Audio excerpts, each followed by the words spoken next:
Light की duty है कि ट्रेन को खड़ी करे और फ्लैशर लाइट जलाए, जिससे कि सामने से आने वाली गाड़ी जो है उस फ्लैशर लाइट के पहले रुक जाए और एक संभावित दुर्घटना को टाला जा सके। संभावित दुर्घटना कैसे? कि जब कभी भी कोई ट्रेन डिरेल होती है तो सबसे पहले ट्रेन पार्ट होता है और डिरेल होने के बाद, ट्रेन पार्ट होने के बाद इस बात की संभावना है कि वो डिरेल कोच पड़ोस वाली लाइन के ऊपर जाकर के फाउल कर जाए, पड़ोस वाली लाइन पर जाकर के ऑब्स्ट्रक्ट हो जाए, पड़ोस वाली लाइन को अवरोधित कर दे। तो इस प्रकार से अचानक बीपी ड्रॉप होने का सीधा संबंध एक एक्सीडेंट से हो सकता है जिसमें पड़ोस वाली लाइन का अवरोध होना, अवरोधित होना शामिल है। तो ऐसे समय पर जब बीपी ड्रॉप होता है अचानक से, हमें अपनी ही गाड़ी नहीं बल्कि सामने से आने वाली गाड़ी को भी खड़ी करना जरूरी है। और सामने से आने वाली गाड़ी को खड़ी करने के लिए फ्लैशर लाइट जला करके हम सामने से आने वाली गाड़ी को खड़ी करते हैं, भी देगा। ठीक है ना? तो ऑटो फ्लैशर लाइट सिस्टम इसलिए इंट्रोड्यूस किया गया।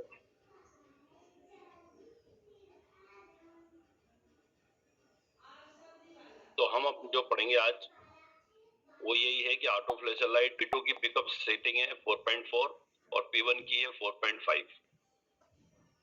अगर कभी हम इसको और डिटेल में समझें तो 5 kg हमारा बीपी रहता है, बीपी ड्रॉप होने लगेगा तो पहले P1 पिकअप होगा और फिर उसके बाद P2 पिकअप होगा।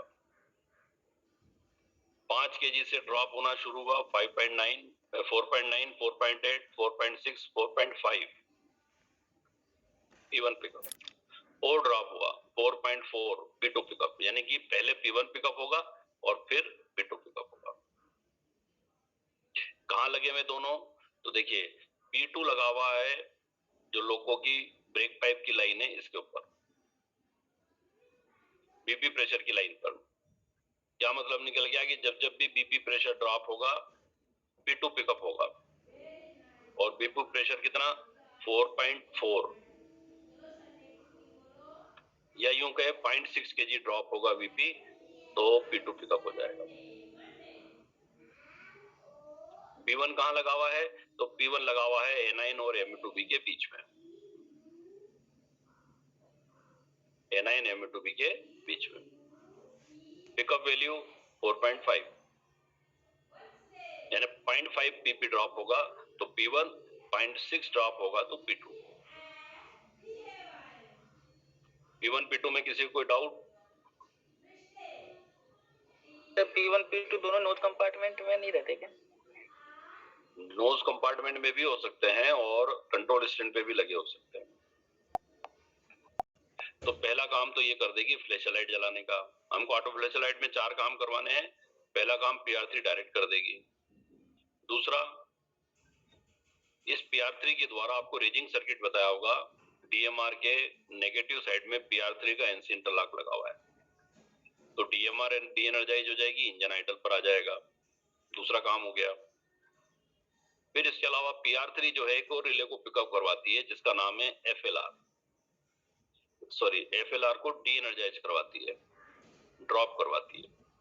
जैसी FLR ड्रॉप होगी 2 काम होंगे, LED और बजर।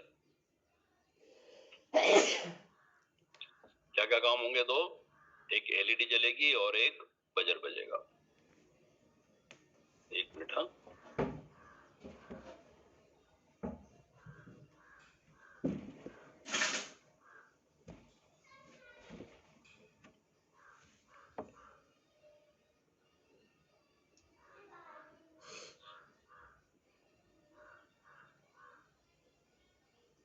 ठीक। तो आप देख रहे हैं कि जब जब भी 0.6 kg बीपी ड्रॉप होगा हमारे चारों काम हो जाएंगे। फ्लैशर लाइट जलेगी, इंजन आइडल पर आएगा, LED जलेगी और बजर बजेगा। किसने करवाया सारा काम? P2 ने। अभी यहाँ पर एक चीज साइलेंट है, वो ये है कि बीपी कैसे ड्रॉप हुआ है। A9 से लोको पायलट ने करा है या ऑटोमेटिक ड्रॉप हुआ है, अभी इस बारे में कुछ भी नहीं कहा गया है। सिंपल बीपी ड्रॉप होने पर यह सिस्टम काम करेगा, ठीक है। अब अगर कभी लोको पायलट A9 से बीपी ड्रॉप करता है, उसमें क्या होगा देखें। A9 से बीपी ड्रॉप किया लोको पायलट ने 0.5 kg, तो जैसा कि यहाँ पर A9 और ME2 के बीच में P1 लगा हुआ है, A9 से प्रेशर ड्रॉप करेगा तो P1 पिकअप हो जाएगा। ये जो P1 है, एक रिले PR1 को पिकअप करवाता है, और ये PR1 का एक ही काम है। क्या काम है? इस PR3 को एनर्जाइज होने से रोक देना। अब ये बताएं कि अगर कभी आपने A9 से बीपी ड्रॉप करके PR3 को डी एनर्जाइज करवा दिया है या PR3 को एनर्जाइज होने से रोक दिया है, तो क्या बीपी ड्रॉप होने पर P2 पिकअप होने पर ये काम होंगे? सीधी सी बात है, नहीं होंगे। तो यहाँ पर हमने इस प्रकार से इस सिस्टम में सुनिश्चित कर लिया कि केवल और केवल A9 के अलावा किसी और कारण से बीपी ड्रॉप होगा तो ही यह कार्रवाई होगी। A9 से अगर कभी हमने बीपी को ड्रॉप किया है तो फिर चूंकि PR3 पिकअप हो रही है, इसलिए ऑटो फ्लैशर लाइट नहीं जलेगी। चाहे आपकी गाड़ी में 0.6 ड्रॉप होने पर P2 पिकअप हो जाएगा, लेकिन चूंकि PR3 रिले पिकअप है, PR3 रिले डी एनर्जाइज है, ऑटो फ्लैशर लाइट सिस्टम काम नहीं करेगा। ठीक है ना। तो हम क्या बोल सकते हैं मोटे रूप में कि जब जब भी P1 पिकअप होगा, ऑटो फ्लैशर लाइट काम नहीं करेगी। अगर कभी P2 पिकअप होगा तो ऑटो फ्लैशर लाइट काम करेगी अकेला, लेकिन P2 के साथ P1 भी पिकअप हो गया है, ऑटो फ्लैशर लाइट काम नहीं करेगी। ऑटो फ्लैशर लाइट को काम करना है तो अकेला P2 पिकअप होना चाहिए, सिंगल P2। ठीक है। अब अगर कभी ऑटो फ्लैशर लाइट पिकअप हो गई है बीपी ड्रॉप होने पर, लोको पायलट ने तो ड्रॉप किया नहीं था, चारों इंडिकेशन आ गए। अब लोको पायलट की ड्यूटी क्या है कि पड़ोस वाली लाइन पे फाउल है या नहीं वो चेक करना। अब लोको पायलट ने देखा कि पड़ोस वाली लाइन फाउल नहीं है,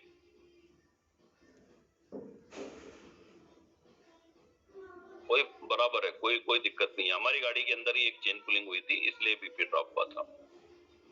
उस समय पर लोको पायलट एक बटन दबाएगा, SW कंट्रोल स्टैंड पर लगा रहता है, प्रेशर पुश बटन। जब जब भी SW स्विच को दबाएगा तो एक रिले पिकअप होगी PR2, और ये जो PR2 है ये फ्लैशर लाइट को भी बंद कर देगी और साथ साथ में बजर को भी बंद कर देगी। इंजन आइडल पर बना रहेगा, LED जलती रहेगी, बजर और ऑटो फ्लैशर लाइट बंद हो जाएगी। ऑटो फ्लैशर लाइट बंद हो जाएगी तो सीधी सी बात है, सामने से आने वाली गाड़ी उस गाड़ी को पास करके आगे जा पाएगी, अवरोध खत्म हो चुका है। बजर अननेसेसरी साउंड होता रहता है कैब में, वो खत्म हो जाएगा। तो हमें इस SW को तभी दबाने का है जब हम ये सुनिश्चित कर लें कि बाजू वाली लाइन पे अवरोध नहीं है। इसके अलावा लोको पायलट को जब जब भी बीपी ड्रॉप होता है, ऑटो फ्लैशर लाइट सिस्टम अपना काम करे कि ना करे, जब जब भी बीपी ड्रॉप होता है तो उसको मैन्युअली फ्लैशर लाइट स्विच को दबाना जरूरी है।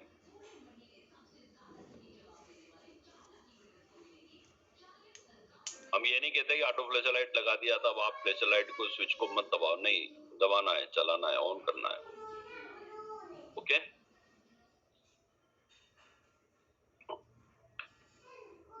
अब बात आती है इस RRMB स्विच की, इसकी क्या जरूरत है, क्यों लगाया है। देखिए, इसकी जरूरत यूं पड़ रही है कि ये जो पाइपलाइन है हमारी MR से लेकर के एडिशनल C2 तक, इसकी चौड़ाई थी 19 mm। अब क्या होता था कि जब यहाँ पर P2 वाली लाइन पर, जहां पर ये P2 लगा हुआ है, इस लाइन पे कोई भी ड्रॉप होता था, BP थोड़ा सा भी कम होता था, तो ये क्या करता था, तुरंत 19 mm की पाइपलाइन है MR की फ्लो बढ़ा देता था और इस पिकअप को, इस ड्रॉप को दूर कर लेता था। लीकेज है, लेकिन जैसे ही लीकेज में कमी आई, ऑपरेटिंग प्रेशर में तो कोई कमी आई नहीं है, तो तुरंत MR प्रेशर बढ़ता था और वो कमी को दूर कर लिया जाता था। अब वो कमी इतनी तेजी से दूर होती थी कि ये P2 उसको सेंस ही नहीं कर पाता था। सीधी सी बात है, एक बड़ा पाइप है, उसमें एक हल्का सा छेद है और तेज फ्लो का प्रेशर है। आप छेद कर भी दोगे तो क्या फ्लो पे कोई असर पड़ेगा? जैसे कि मान लो एक बड़ा पाइप है, उसमें यहाँ से पूरा बड़ा सारा पानी तेजी से लगातार आ रहा है और उसमें हल्का सा अपन ने एक छोटा सा छेद कर दिया, पानी जरूर उसमें से निकलेगा, लेकिन जो ओवरऑल फ्लो है, जो यहां से लेकर के यहाँ चल रहा है, इससे पाइप में घुस रहा है और पाइप से निकल रहा है, उस पर कोई फर्क पड़ेगा क्या? कोई फर्क नहीं पड़ेगा। क्यों? क्योंकि इनकमिंग बहुत सारा है। लेकिन अगर कभी छेद बड़ा हो जाए तो ये आउटगोइंग पे फर्क पड़ जाएगा। या फिर ये जो आने वाला प्रेशर है, जो पूरा 19 mm के पाइपलाइन में आ रहा है, इसको हम छोटा कर दें, इनकमिंग प्रेशर कम होगा तो छोटा सा भी लीकेज दिखेगा, आउटगोइंग पे उसका असर पड़ेगा। तो हमने क्या करा कि इस 19 mm की पाइपलाइन को छोटा कर दिया। कितना छोटा कर दिया? मात्र 5.5 mm का। कैसे करा? एक चोक लगा दिया। चाहते तो हम इसको 5.5 mm की परमानेंट भी कर सकते थे, लेकिन परमानेंट करने में नुकसान क्या होने लग गया? परमानेंट 5.5 mm की पाइपलाइन कर देते तो हमेशा जब जब भी गाड़ी को चार्ज करते या रिचार्ज करते, गाड़ी को रिलीज होने में समय अधिक लगता, चार्ज होने में समय अधिक लगता। इसलिए हमने इसका रास्ता कैसा निकाला? टेम्पररी पाइप को छोटा किया, 5.5 mm किया, लेकिन टेम्पररी किया। जब हमारी आवश्यकता होगी तब हम इस एसपी बटन को दबाएंगे, ये जो 13.5 mm का चोक है ये खत्म हो जाएगा। जब हमारी जरूरत है चोक लगाने की, एसपी बटन को हटा देंगे। या यूं कहें, जब जब भी गाड़ी को जल्दी रिलीज करना होगा, एसपी बटन दबा करके गाड़ी को जल्दी रिलीज कर लेंगे। सामान्यतः एसपी बटन डी एनर्जाइज रहेगा, चोक लगा रहेगा। तो ये जो चोक वाला काम है, लगाना और हटाना, ये किया जाता है रिलीज रन मैग्नेट वाल्व के द्वारा। एसी लोगों में इसी को बोला जाता है MV4 Rotex magnet valve. Same काम है। क्या काम है? जब जब भी इस बटन को एसपी को दबाया जाएगा, पाइप चौड़ा हो जाएगा, गाड़ी जल्दी चार्ज हो जाएगी।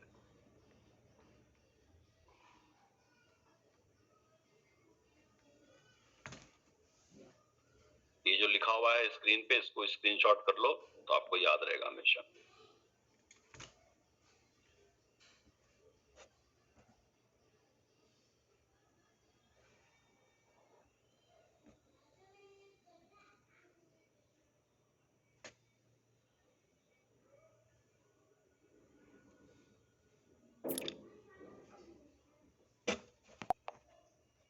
ठीक है, ना PR3 है, इसके अंदर सिंपल P1 P2 दो प्रेशर स्विच है और इन दोनों का जो संबंध है हमने माइक्रो प्रोसेसर से कर दिया है।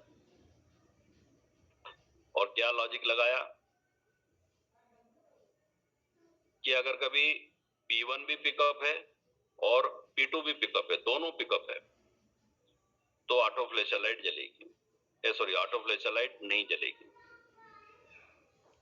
मैंने बताया आपको, जब जब भी P1 पिकअप होगा, N9 और ME2B के बीच में लगा हुआ है, मतलब लोको पायलट ऑपरेट कर रहा है N9 को, तो ये पिकअप होता है।